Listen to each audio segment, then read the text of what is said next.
Grade 3, first quarter examination, subject, Filipino. Ibahagi ang kwento ng alamat ng palay at isalaysay ang nangyari. Noong panahon, madaming prutas tayong nakakain at madaming naghahunt ng meat or isda. At lagi tayo nakakain ng isda o prutas. Pero naubos yung mga prutas at wala nang mahanap na ihahunt na pagkain. At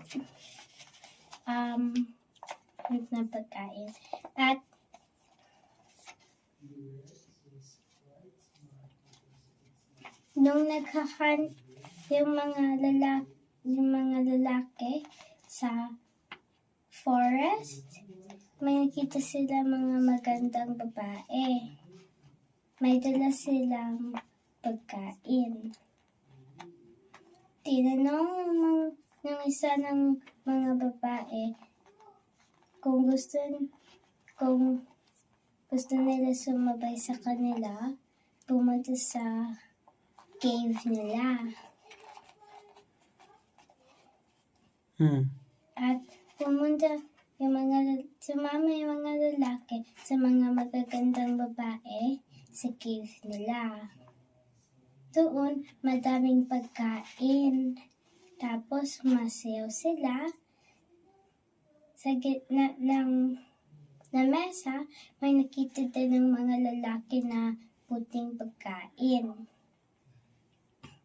Nung kumain sila, sobrang gutom nila, kunti lang kinain nila.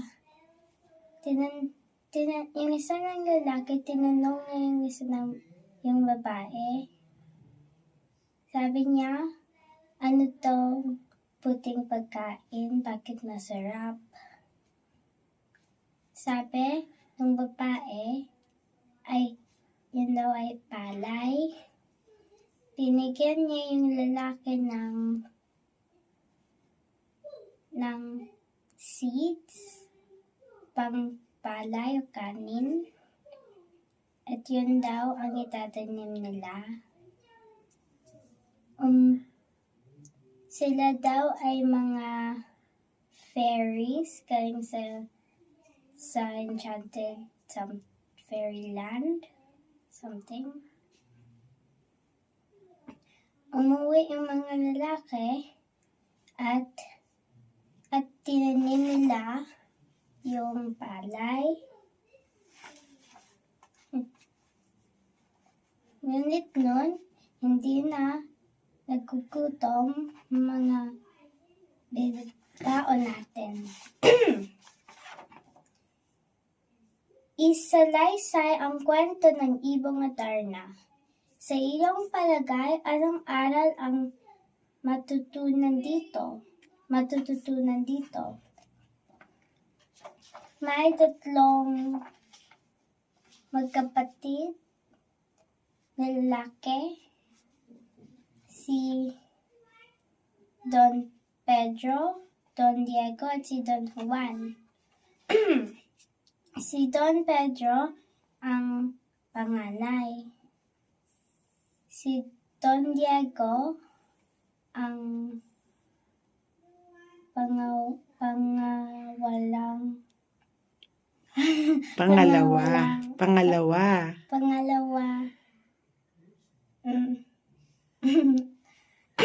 At si Don Juan ang bunso. Yung tatay nila ay king at nagkasakit siya. Madaming doktor na pumunta doon pero hindi nila alam kung ano yung sakit ng king. sabi ng isang matandang lalaki na yung ibon na Darna lang, ang kanta ng ibon na Darna lang makaka-heal ng king. Si Don Pedro ang unang naghanap sa ibang Darna. Madami siyang napuntas na hardship at gutom. Nahanap na niya ang bahay ng ibang Darna. Plano niya, pag nakatulog ang pag umuwi ang ibang Darna sa Piedras Platas, nahuhuli niya at iuwi. Pero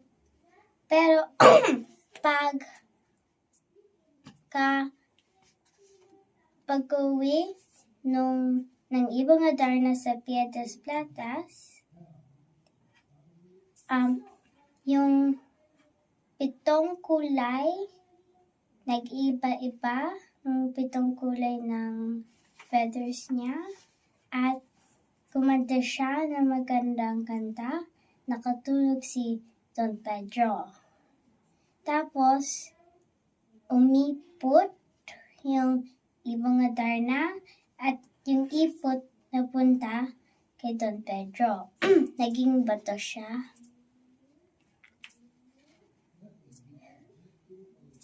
Ngunit na hindi bumalik si Don Pedro, si Don Diego naman ang naghanap ng ibang Darna. Tapos, nagutom din siya ng madaming hardship. Pag napunta niya doon, naging bato din siya. Si Don Juan naman ang pupunta doon. Pero, nung gutom siya, iinom at kakain sana siya. Nung may matandang leper na nasabi sa kanya, "Pengi ako pagkain at tubig, nagugutom ako at nauuhaw." Binigay ni Don Juan yung pagkain at tubig niya sa matandang leper. Nag-iba siya, hindi na siya matandang leper, naging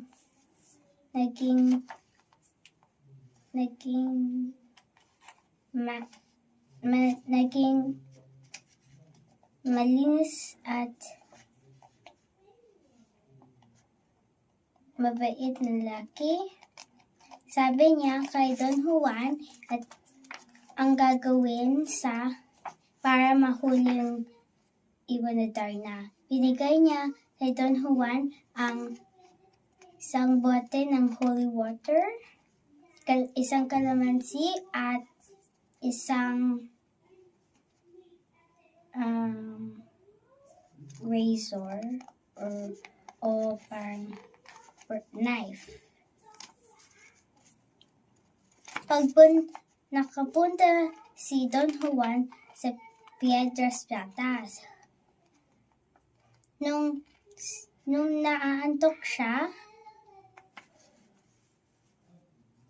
kinat niya sarili niya at linagay yung kalamansi sa sugat. Ang sobrang sakit, hindi na siya nakakatulog. Tapos, nung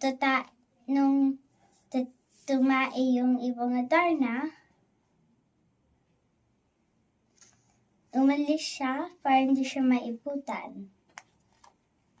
Tapos, nung natulog ang ibang Darna, kinapture niya, tas linagay niya yung holy water sa madaming bato. Yung mga bato naging tao. Tsaka si Don Pedro at si Don Diego naging tao din. At umuwi na sila nung narinig ng king ang kanta ng Ibang Adarna, gumaling agad siya.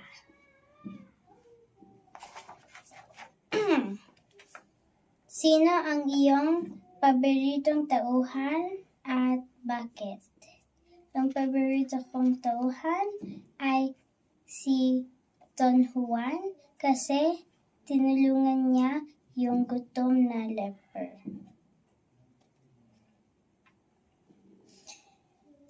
Sa iyong palagay, bakit mahalaga o importante na matuto ng wikang Pilipino? Pag natuto kasi ng wikang Pilipino, mas madali makipag-usap sa mga tauhan natin dito sa Pilipinas. Magbigay ka ng ilang halimbawa ng mga awitin o kanta sa Pilipino. Maaari mo rin bang awitin ang isa ng mga ito? Madaming awit ng Filipino, parang ang pipit, lubi-lubi, bahay kubo,